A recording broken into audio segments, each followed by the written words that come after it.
हरे कृष्ण। श्रीमद्भागवतम भगवान की जय। ओम अज्ञानमितिरान्धस्य ज्ञानाञ्जनशलाकया चक्षुरुन्मीलितेन तस्मै श्रीगुरुवे नमः।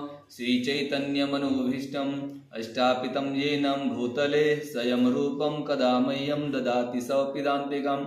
वन्देऽहं श्रीगुरु श्रीसुतायुधपदकमलं श्रीगुरु वैष्णवांश वाञ्छाकल्पतरुभ्यश्च कृपा सिन्धुभ्यैव च पतितानां पावनेभ्यो वैष्णवभ्यो नमो नमः।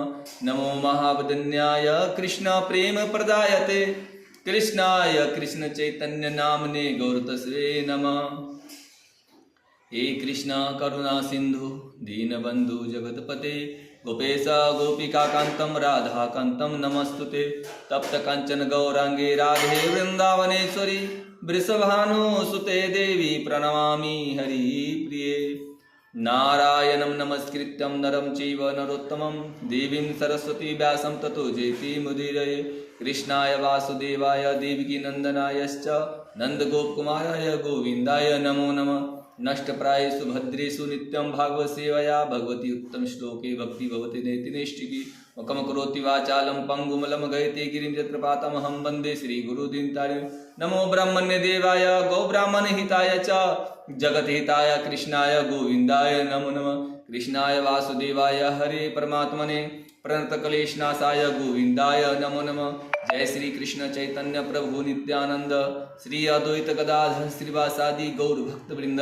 हरे कृष्णा कृष्णा कृष्णा हरे हरे हरे राम राम राम हरे हरे। श्रीमद्भागवतम भगवान की जय। जुगल जोड़ी सरकार श्याम सुंदर भगवान की जय। राधा वृंदावन चंद्र गौर निताय जगन्नाथ बलभद्र सुभद्रा महारानी की जय। भक्ति महारानी तुलसी महारानी की जय। जय जय श्री राधे श्याम। हरे कृष्ण।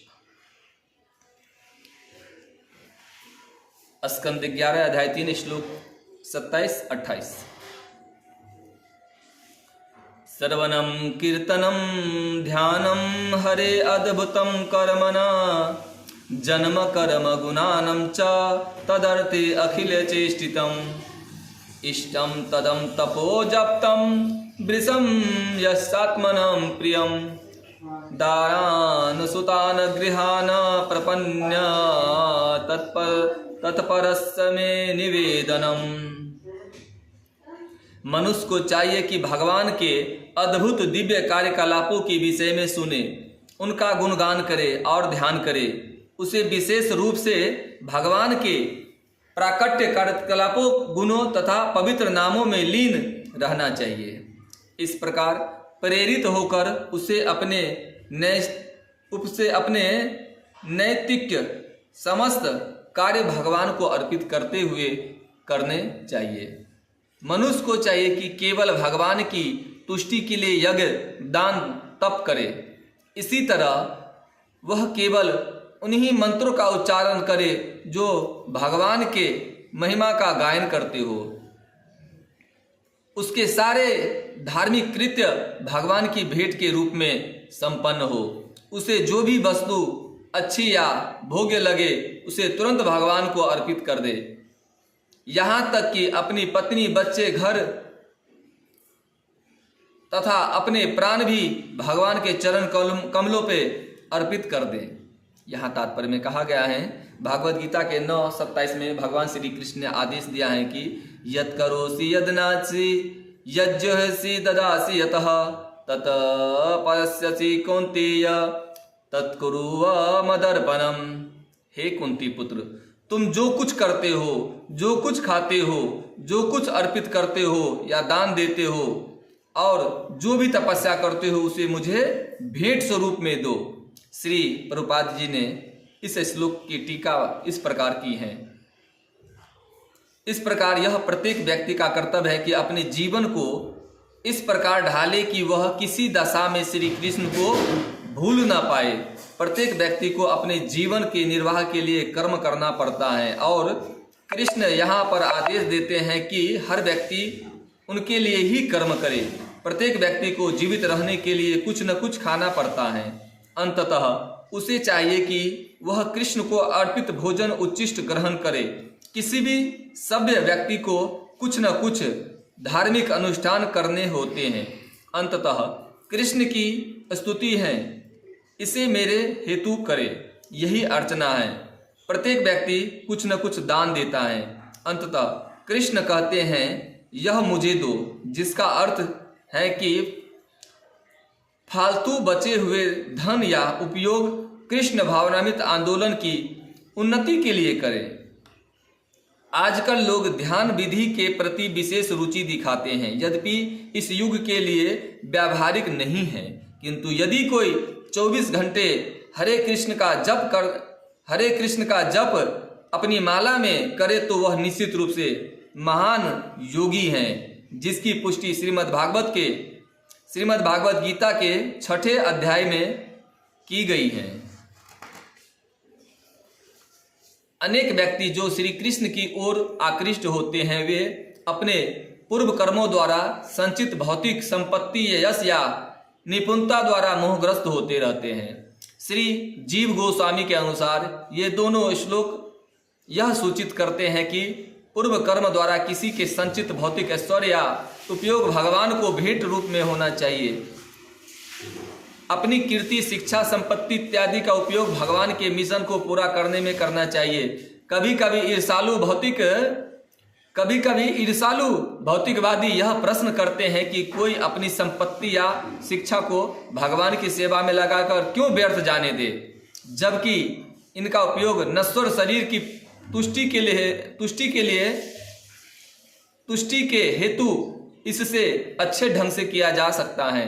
किंतु वास्तविकता तो यह है कि हमारे पास इस शरीर सहित जो कुछ भी है वह अंतगुत्वा भगवान की संपत्ति है, जो कि समस्त ब्रह्मांड का श्रेष्ठा पालन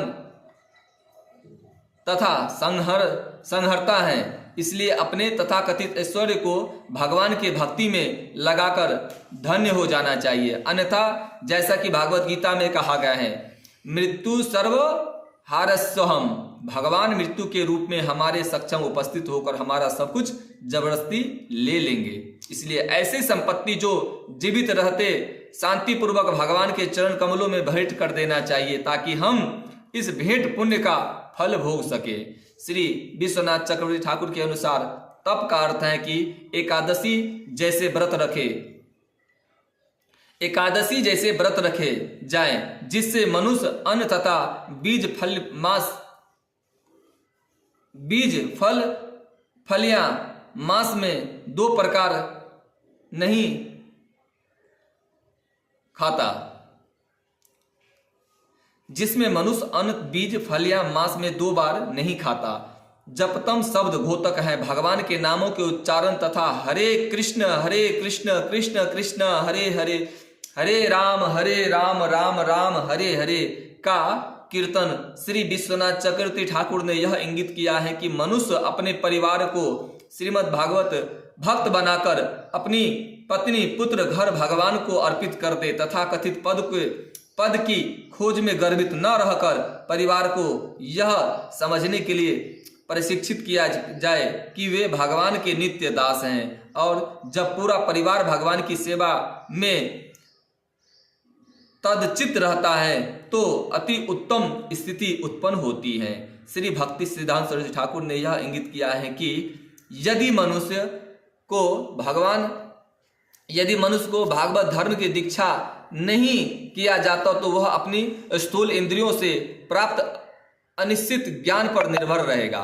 भगवान के प्रकट लीलाओं तथा असंख्य दिव्य गुणों के उत्पन्न वर्णनों से उदासीन रहकर श्रद्धा विहीन भौतिकवादी व्यक्ति सांसारिक भोग के मंच पर विचरण करता है। किंतु यदि कोई व्यक्ति भगवान की वास्तविकता को समझ लेता है, जैसा कि प्रमाणिक वैदिक साहित्य में उनका वर्णन हुआ है, तो त्रिदंडे संन्यास स्वीकार कर लेना चाहिए, या कम से कम शरीर, मन तथा वाणी से संयम का अभ्यास करना चाहिए और यह आत्मसंयमी होना चाहिए तथा परम सत्य में स्थित हो जाना चाहिए। जब उसकी सारी इच्छाएं, उनका दिया हुआ सारा दान तथा सारी तपस्याएं एवं मंत्रों का उच्चारण, दूसरे शब्दों में उसका सारा व्यक्तित्व, घर, संतान, पत्नी और प्राण तक भगवान के प्रति हार्दिक भेंट बन जाते हैं। जब जीव भगवान के प्रामाणिक विवरणों का निरंतर श्रवण करता है और दूसरे कार्यकलापों से बचकर अपने सारे कार्य को भगवान की सेवा में लगा देता है तो उसे भागवत धर्म के मंच पर स्थित माना जाता है। हरे कृष्णा कृष्णा कृष्णा हरे हरे, हरे राम राम राम हरे। श्रीमद् भागवतम भगवान की जय। ताई गौर हरि बोल।